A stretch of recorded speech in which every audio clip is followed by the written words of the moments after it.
to another edition of the Daily Deuce. I'm Gary Graves from just outside lovely, warm Louisville, Kentucky. And in Maryland, the land of pleasant living, my good friend, esteemed colleague, John Webster. John, how you doing this day before Memorial Day? Man, I'm doing great, Gary. Everything's going well. Nice weather here. Calling for thunderstorms here on Monday. So that'll change some plans. But Yeah, everything is really great, man. Just can't wait yeah. to get into some more sports and talk sports. Oh, yeah. We got a whole lot to talk about. I wish we had enough time to even talk about lacrosse because, that Final Four with the Terps in it, once again, uh, when they didn't expect to be. Let's go Notre Dame. Oh, that's right. Yeah, I forgot they're in there too. Yep. Well, John, let's just get right into it. NBA playoffs. As we speak, Boston is up 2-0 on Indiana in the Eastern Conference Finals, rather. And the Dallas Mavericks are up 1-0, winning a game on the road at Minnesota.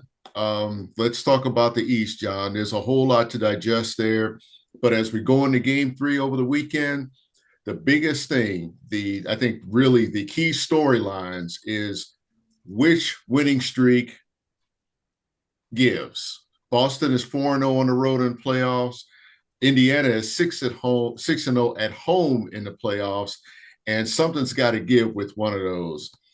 Does that help Indiana maybe get back into the series, or does Boston, after almost giving one away at home, coming back to win, and then just basically winning game two decisively, does their streak hold up in enemy territory? Well, Boston's up 2-0. They're looking really well. I won't say they're looking really good. They pulled one out in game one. Game two, they played a lot better. I really think game three is important. Boston, I think, needs to, they really need to win. A series doesn't start until you win on the other team's court. So all True. Boston has done so far is held serve. They really need to win at Indiana, game three. I think it's important. You have Indiana reeling right now, but Indiana's very tough at home. Halliburton has a hamstring injury. Those don't heal overnight. They Nope. got a game on Saturday, so we'll see how that works. But Boston just really needs to go ahead and do what needs to be done. Indiana's a hard team to play against. They're hard to beat, they're hard to defend. They do a lot of pick and rolls. They play at a very fast pace. Miles Turner is always out on the top shooting threes. They're just a very difficult team to play against. Last night, Boston went to another kid on the bench. I can't remember the kid's name because the other backup center got hurt, and he was a big help on the pick and rolls. He's about 6'7", 6'8", so he's a little bit small and could deal with it a little bit better. And the other thing is you've been having Al Horford out there on that. And that's the problem that you saw in the first game. They had him on skates in the middle of the floor. They kept dumping him off on the rim hard or Halliburton or whoever. A couple times he got him and the other defender, Pritchard, got tangled up and McDonald went in for a layup. So Indiana's tough. I think Boston being up 2-0 is good, but now you need to come in and win game three and take Yeah. it to that level. Yeah. I think for Indiana, it's about focus. When that team is really focused, they obviously, play well. Um, in game one, what really bugged me about it was after being down double digits and really, taking charge, and really, having momentum, that they lost their focus. And you'll always see that replay of Jaylen Brown nailing that three, and it looked like Siakam just kind of really just lost interest in playing defense. I don't know if a hand up in his face would have made a difference, but they could have stolen one there and then they let it off let them off the hook, to quote Dennis Green.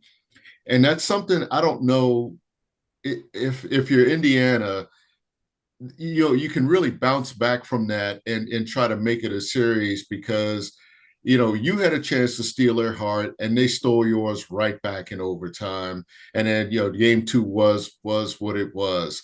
I think if Indiana's going to make this a series, they have to remember that they are playing at home, as you said about holding serve. If they hold serve, if they can really dial in and focus, they can hold serve, because the thing we've always said about Boston, and even though I still pick them to win the NBA title, that it's hard to trust them from game to game, because sometimes you don't know which team is going to show up. And as much as I love Tatum, that again, he's one of those guys. To quote the late great Wes Unseld talking about one of his players, it's like one day he can score 30 points, next day he could miss the bus, and that goes to focus on his part. Thank goodness they still have Jaylen Brown. And the other bright spot for Boston is that Kristaps Porzingis may be available for Game 4. They may not need him with Brown on his tear. They might not need him if Tatum, really keeps his mind in the game and knocks down shots. It's not like he's not hitting shots, but Jaylen Brown is just in another orbit right now, and he's taken a lot of the focus away from Tatum. But if they can get Porzingis back, even in a limited capacity, I think that really helps them even on the road. Well, I guess I'm overly protective. If they win game three, I'm not playing Porzingis in game four. I Yeah. mean, Yeah. but the Why other, waste them? Because you got two games. You got two games to win one. And yeah, I feel and like if they go up 3-0, they might just sweep. yeah, and the other side of it is, some people will say they want to play him because he's going to be rusty. I'd rather take my chances on getting him right for the Mm-hmm. next round. And if, like I said, if they win game three, I'd rest them. That's what I would do. I think Tatum, we see what Jaylen Brown is doing. He hit the clutch shot to send it to overtime in game one. He put up 40 in game two. He's playing really well. But, you know, him and Tatum can be interchangeable, and going to Indiana, it may be Tatum that takes off and has a 35 or 40-point game. Mm-hmm. I think one of the keys, and when you're going on the road, your role players or your reserve players sometimes don't play as well on the road as they do at home. So I think it's imperative that Tatum and Brown both get off to a good start in the next game. I think that's really important, because if they get off to a start, then your other players who have played well at home can start feeling more comfortable to do things on the road. But I think it's very important that those two, the dynamic duo, get a good role to start the game off. Yeah, I agree. Hey, let's look at the West. Dallas is up 1-0 on Minnesota. And I think the thing that really has stood out about Dallas is I'm going to say it right now. He's a veteran player, and it's hard to really say this in one sense, but we are seeing a more mature Kyrie Irving. We are seeing him play the way that he played actually in Cleveland with LeBron James, and but albeit more mature. And the one thing about him, he has embraced defense. If you watch the post game on TNT, and he was just talking about how defense win championships. But I'm telling you, the thing that it's like, who is this guy? He's just a whole different player. This is the player that we wanted to see in New Jersey. This was the player that we wanted to see, in Boston. In fact, Boston seems so long ago. I've almost forgot that. But you know, I don't know if it's just being paired with Luka Doncic or what. Maybe having that third guy now in PJ Washington who's coming on and showing the promise that was expected of him. But I'm really, really, really, really impressed with Kyrie Irving and the poise that he has shown, the decision making, and John, I dare say, the leadership. You know, you, I'm happy for Kyrie Irving, happy for the Dallas Mavericks. You know, Kyrie has been maligned for a variety of reasons. And I think what needs to be concentrated on right now is the good stuff that he's doing right now with the team. Um, his leadership the other night, game one, that was the Kyrie Irving show the first half. To Mm-hmm. keep them in the game until, like I said, your role players, your bench players start feeling more comfortable. And then Luka, he closed the show out. They ended up with 33 points. You know, that's important. I just think Kyrie Irving is having just a good game, not just a good series. He's having a great playoff. And he's showing that he's one of the best players in the league. I dare to say, in my humble opinion, he's the best ball handler in the league right now. I don't know anybody that handles the ball like him. And I would venture to say he's probably one of the best ball handlers that has played in the NBA ever. He's doing really well. The other thing, sometimes I get caught up on history, Gary, and reminiscing being an old man now. And what Dallas reminds me of, remember back when, well, let me first say, remember we were talking about the playoffs early, and I Mm-hmm. said the winner of that 4-5 game between Dallas and the Clippers, they're going to the NBA Finals. I don't know if you remember me saying that. Yeah, I Uh, remember that. Yeah. and they're going, I think they beat Minnesota. I think it's going to be 6 games. And they remind me of a team that you and I used to like as kids called the Washington Bullets. The year they won the championship, they I already finished in know who you're fourth gonna looking place. at. Who Huh? it does this is his last name Henderson? Tom Henderson. Mm-hmm. And the Mm-hmm. Bullets finished in fourth place that year.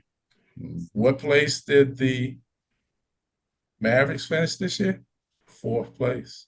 Almost the And same record. I think what they were 47 and 35, right? Something yeah, like and the that. Bullets were 44 and 38. So That's it's oh, that's amazing. right. It's That's right. amazing Yeah. how I can remember that. And Kim tells me I can't remember to pick up items from the grocery store. So, but it is what it is. Yeah. Well, But it's interesting that we think the same way because there was a point in that game that when he was bringing the ball up, Kyrie was bringing the ball up the court, and the way he protected the ball, the way he wasn't going forward. It was almost like he was going sideways and dribbling, and he had his back, and he was kind of backing the defender off of him. That was the way that Henderson used to bring the ball up the court, and it's like you never saw you. In fact, John, you'd have to think hard to think about a time when Henderson allowed somebody to take the ball from him because he was so good at protecting the ball. And I no, always thought that was when they picked him up, and that was one of the key factors, along with picking up Bobby Dandridge, another great ball handler, by the way. But those guys always understood the value of bringing the ball up but protecting it at the same time. And that's the thing about Kyrie Irving. He's almost a throwback, and maybe it's taken these 9-10 years for him to mature. Maybe it's taken having a coach like Jason Kidd who knows something about defense to show them and really impress upon him. It's like you create opportunities for yourself on the other end by playing defense. The other thing about Kyrie that's and this is one I want you to jump in on because there's something about playing with Luka Doncic that has brought out I'm going to say a joy in him that we didn't see when he was trying to comprise the big three in New Jersey or Boston, or I'll say not since he was with Cleveland. Because again, he seemed kind of wide-eyed with Cleveland. His biggest thing was staying healthy there. but he's healthy. You're not hearing about any of his off-court antics or theories or anything. He's focused on basketball, and we are seeing probably the best Kyrie Irving we expected to see. But you and I have discussed it before. This team, I think he's with. I mean, he was with Boston, he was with New Jersey or Brooklyn, whatever you want to call them, and now he's here Oh with man, I can't Dallas. believe I said New Jersey. Yeah, you're right. Yeah, Brooklyn. Oh my God. I Oh don't say it as any fault on you. I mean, they're yeah. whatever they are, and you know, my point is, Hmm. I think this is the best team. I use the word team. This is the best team he has been with since Cleveland won the championship. Yeah. And I like what they have. Gafford gives them good minutes. Derek Lively is just his name says it all. He's lively out there on the court. He gets all the rebounds. Mhm. He's an energizer. He's always moving and grooving and doing what needs to be done. I think, like I said, Dallas. It's not going to be an easy series. Minnesota, was right there the other night. They had a couple plays that did not go their way. The dunk by Carl Anthony Towns that they called off. Conley missed a couple free throws as well. Those things are happening. But also, you got to keep in mind, Minnesota, I think, put up like 50 or 63-point shots the other night. Yeah. It's way too many. Yeah. And again, I'm in the right place where I need to be in this day and time. I just have concerns when my aircraft carrier is continuing to shoot 3-point shots. I know that's today's game. I respect that, and things have to change. Or if I can't change with, then I need to do what I'm doing right now: sit my butt down and just watch, because I just think I'm all for the aircraft carrier getting some threes in there. I'll work with you on that. That's fair. But I need you down there, boogieing down in the paint, getting all the rebounds, work with Gobert down there. That's what I need. Yeah. Um, but I think Minnesota's still a tough team. Anthony Edwards, he's going to bounce back next game. He didn't have a great game the other night. He's going to bounce back. This series is going to be about adjustments. Minnesota's going to make an adjustment. I think they're going to go to the hole more than they did in game one, go to the basket more. And then it's up to Dallas to make an adjustment from there. Uh, Neither one of them are really stopping one another.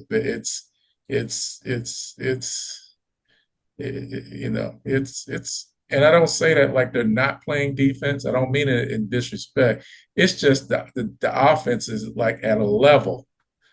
Kyrie and Luke are at a level on offense of dissecting the defense that is just out of this world. Yeah. And as far as Dallas's defense, I think the other thing again that impresses me going back to defense is just they're beating Minnesota, or at least they beat Minnesota in this game at their own game. They're known for defense, and it seemed like every inbounds play that before they got the ball across the timeline, every player was accounted for. I mean, they played man almost, I don't want to say it was a press, but John, whenever the ball went to a Wolves player, there was a Dallas player there. They weren't slacking off. There was no arm here. I mean, they were defending them. It was almost like they were trying to go for steals, and of course, they came up with a few down the stretch. And I remember one where, yeah, I think it was like PJ Washington. He was on his guy, but he just happened to kind of look and see a pass coming in, and then he poked it away, and that led to a basket on the other end. And just that might be instinctual, but I also think it's indicative of the kind of strategy that Jason Kidd has put in. It's just like we are going to account for everybody on the floor. You're right. Both of these series are going to be very interesting, so we'll see what happens. Yeah. So, John, while we have a few minutes left here, let's talk about your Baltimore Orioles in the AL East. Right now, entering the weekend. They are 3 games behind the New York Yankees. There was a time they were up 3 games on the Yankees, but the Yankees have found their offense. Juan Soto has become Juan Soto in the Bronx and taken advantage of that right field porch. And it is what it is. But at the same time, they're only up 3 games. But I'm going to defer to you on the Orioles on this one. Tell me what the Orioles have to do besides just win. You're right. They need to win. Yankees are playing really great baseball right now. Soto is fitting in really good with the Yankees. And you got Aaron Judge there. What do you say about Aaron Judge? He's just one of the best players in baseball. Uh, Pitching there is going well too. Now, what the Orioles need to do is threefold, Gary, fourfold. One, they don't have, in my opinion, the relief pitching is really not what it was last year, the year before. I think part of the reason it is not is Bautista is not there. Bautista had to get Tommy John surgery. That's your closer. I think Kimbrell can do it sometimes. I just don't know if he is the person that can do it every time. I think that he is not what he was in Philadelphia, not what he was with the Boston Red Sox. He is not the same person. I think you need to keep Cano as an eighth inning setup. I think that you need to look at a seventh inning. If you can find a closer, I think they're going to have to make a trade to get a closer. I would move Kimbrell to seventh inning and get a closer. Cole Irvin, I think, needs to be looked upon in this. Well, I thought he did, but we may have to back up on that. John Means just went back on the disabled list yesterday, and it's not looking good. The same elbow he just had Tommy John surgery on, he has soreness again. So that's not looking good. So that pushes Cole Irvin back into the actual middle of this as being a starting pitcher. The other problem they have is outfield. You have Cedric Mullins, you have Austin Hayes, you have Santander, and you have Colton Cowser. Colton Cowser is hitting 250, 260, and the other three are hitting anywhere from 187 to about 206. That's a problem in the outfield. You have hitting in the infield now, but your outfielders, you're not getting any offensive production from them. The thing is, you need Cedric Mullins out there because he is your best center fielder, hands down on defense. He has to be out there, but he's only hitting 183 or 190. You got to figure it out. So that means Cowser should be out there as much as possible. And then it comes between Santander and Hayes. I would take Santander, and then I would make Hayes a defensive replacement late in the game. That's what I would do. But I think the Orioles have to play better. They had a game the other night against the White Sox where they went into the ninth inning leading 8-2 and won 8-6. That, in my mind, is a win. I take a win, but that's not good, Gary. That's not good. And a reliever, physically, on the paper, it's going to say he gave up 4 runs. Physically, he gave up 2, but he left 2 on the base. Cano came in, gave up a hit, and the other 2 came in. So Heatley gave up 4 runs. And, Cianel Perez, I love that guy, but he can get in a slump, and he's off and on sometimes. Kuyum had a rough outing recently. So, and then in the St. Louis series, they got swept. First time they've been swept in I don't know how long. And those things, that really hurts them, with the bullpen. They got to find a way to get some relief pitching. I like Corbin Burns as a pitcher. I like Grayson Rodriguez as a pitcher. I like Dean Kramer as a pitcher. I like Kyle Bradish as a pitcher. I like Cole Irvin. But my problem is once you get past the 5th inning, what do you have, Gary? Who do you have that can shut you down? And that's what they got to get, a shutdown. They got to find a way to shut things down. Yeah. I guess the encouraging thing for the Orioles, from what I can see, is that you're finding these things out in May, which leaves plenty of time to correct them.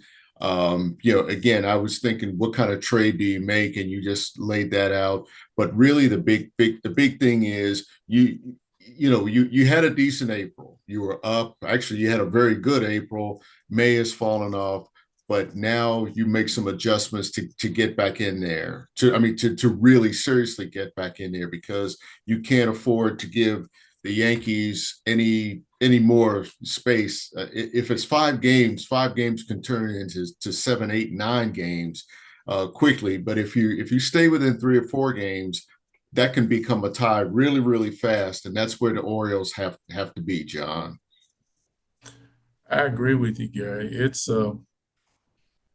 And I know people will say I'm spoiled by this because of last year. I'm expecting too much. But if you if you don't have a bullpen, pitching and defense is what wins you playoff games, championships. You're not going to score runs some night, but you got to have lockdown pitching. You got to have a situation where I can bring this reliever in. I'm up by 1 run, 3-2, and there's runners on second and third with 2 outs. I got to bring in Gary Graves, and Gary Graves has to shut the door on this situation. You have to have that. And, you know, the outfield, they see another problem I think the Orioles are going to have, and this is a problem of riches. You got to figure out what you want to trade, because in order to get something, you have to give something up. They got Corbin Burns, but you had to give up DL Hall to get him. DL Hall did a great job out of the bullpen. So in order to get a top-notch reliever, what are you willing to give up? Do you give up Austin Hayes? Do you give up Santana? Or do you go and give up your minor league? Do you go and give up Corby Mayo? Do you go and give up Cade Povich? Do you go and give up Jackson Holiday? Of course not. But to get something, you have to give something up. Yeah. But John, while we have a couple minutes left here, let's talk about briefly a developing story. This week, the NCAA has agreed to a 2.8 billion with a B settlement with Power Five conferences that essentially creates a framework where colleges will now start paying athletes directly for for playing. Okay, my quick take on it is, on the one hand, it basically has brought out in the open what was always in the shadows. I mean, I'm not saying schools paid them, but you heard about $100 handshakes. Well, that kind of went away thanks to NIL, thankfully for the players.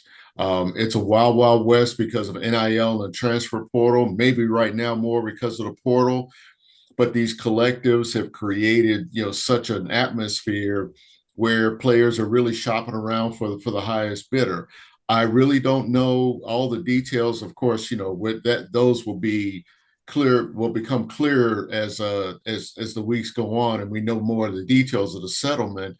But John, what I see right now is kind of an even wilder west, where again the Power Five conferences will rule. It probably will become a Power Four alignment of super conferences. My concern is that it's going to leave out all of those so-called cream puffs, those lower tier leagues that they would play to fatten up their records, but I worry that they might be left out of the party. Yeah, it's a good point. It's well taken. I think as far as the players and being paid, I can't knock them for that. These players, everybody's making money in this situation except for the player, and the player is taking the biggest chance. So I see that the NIL money, again, that's out there. They deserve it. The transfer portal, I think it needs to be adjusted, massaged some, but I think that needs to be out there too. I think what's going to happen, your Power Five and your Power Four, as you say, they're going to end up being almost like a NFL minor league organization. I think that's what's going to end up happening. And Yeah. then you're going to have your others, what like your Sun Belt Conference and your Conference USAs and all of them. They're going to make another division. Matter of fact, I think the Power Five is going to end up pulling away from the NCAA and doing their own thing. I Yeah. think you'll end up with about 64 teams in this Power Five. I think you'll have a geographic situation, a 32 in one area, 32 in another, or maybe 8, 8, 8, and whatever. But I Mhm. think 64 at the most that you will have in this situation of being paid to play and the transfer portal and the NIL. I think and